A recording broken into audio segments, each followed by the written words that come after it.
Eh, Baik, bismillahirrahmanirrahim. Assalamualaikum warahmatullahi wabarakatuh. Perkenalkan, nama saya Muhammad Mulki Abdul Aziz. Jadi saya akan mempresentasikan terkait dengan fisika forensik, yaitu estimasi usia bercak darah dengan menggunakan raman spektroskopi.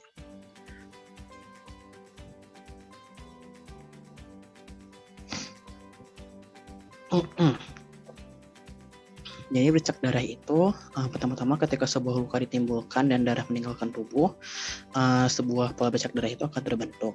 Namun hanya dengan sebuah noda atau tetesan darah saja itu tidak akan membentuk sebuah bercak darah, melainkan diperlukan kumpulan-kumpulan dari noda darah atau tetesan darah yang akan membentuk sebuah pola bercak darah. Di mana pola ini dapat membantu dalam rekonstruksi dari kejadian kriminal yang terjadi seperti penembakan, penusukan, atau pemukulan. Jadi darah ini merupakan campuran yang cukup kental antara sel darah dan plasma atau cairan, di mana ketika seseorang terluka dan berdarah, maka gaya gravitasi ini akan bekerja pada darah dan akan membawa darah tersebut ke bawah menuju tanah, di mana tetesan darah ini memiliki kecenderungan untuk menjadi lebih panjang dan lebar dikarenakan atau diakibatkan karena adanya gaya gravitasi yang menekan darah tersebut. Lalu selain itu temukan bahwa darah juga bersifat kohesif, di mana hal ini berarti komponen darah akan terikat dengan komponen darah lain yang sejenis dan cenderung untuk berkumpul bersama dan tidak akan terlepas selama darah terjatuh. Jadi intinya adalah pada bercak darah sendiri terdapat beberapa besaran fisik, yaitu gravitasi dan juga tekanan, di mana tadi disebutkan bahwa darah ini bersifat kohesif. Lalu gravitasi sendiri ini menurut Bongard tahun 2013, gravitasi ini merupakan suatu fenomena alam di mana semua hal yang memiliki massa atau energi di alam semesta akan saling tarik-menarik satu sama lain.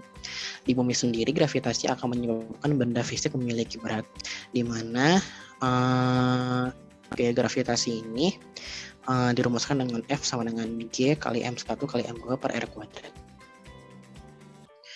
Lalu di mana untuk aplikasinya sendiri, untuk estimasi usia bercak darah ini dapat dilakukan dengan salah satu teknologi saat ini, yaitu adalah spektroskopi jenis Raman. Di mana Raman spektroskopi ini merupakan sebuah teknik yang cukup populer yang digunakan di bidang biologi. Mengapa? Karena hal ini dikarenakan teknik ini tidak disruptif atau bersifat menghancurkan sampel dan prinsipnya tidak membutuhkan persiapan sampel yang banyak. Terlebih lagi, sistem Raman juga beroperasi pada panjang gelombang yang terlihat dan dapat dengan mudah diintegrasikan ke mikroskop standar dan serat optik konvensional, di mana intinya adalah tidak memerlukan teknologi yang cukup tinggi atau teknologi yang terbaru. Lalu teknik Raman spektroskopi juga ini didasarkan pada laser atau pemindaian sampel yang dapat digunakan untuk membuat gambar hiperspektral. Intinya aplikasinya adalah bahwa Raman spektroskopi ini menyediakan informasi pada bagian fungsional molekuler dari target molekul, dan hasil dari profil spektrum dapat digunakan untuk membedakan komponen seperti darah dari komponen-komponen lainnya. Salah satu aplikasinya adalah dapat menentukan estimasi usia bercak darah di kejadian perkara. Jadi nantinya dari dalam spektroskopi ini akan terlihat seperti memisahkan antara komponen darah dan komponen biologis lainnya, dan di mana dari setiap perbedaan harinya itu konsentrasi setiap komponen itu akan berbeda-beda. Maka dari situ dapat ditentukan estimasi usia bercak darah yang sudah di TKP sudah berapa lama. Untuk pada Raman spektroskopi sendiri, besaran fisiknya itu adalah khususnya yang dipakai adalah pergeseran Raman atau yang dilambangkan dengan delta V yang dinyatakan dalam bilangan gelombang, karena Raman spektroskopi ini bekerja khususnya dengan menggunakan gelombang. Lalu terdapat beberapa besaran lain, fisik lain seperti lambda 0, di mana lambda 0 ini merupakan panjang gelombang eksitasi dan lambda 1 merupakan panjang gelombang spektrum Raman yang biasanya dinyatakan dalam nanometer. Untuk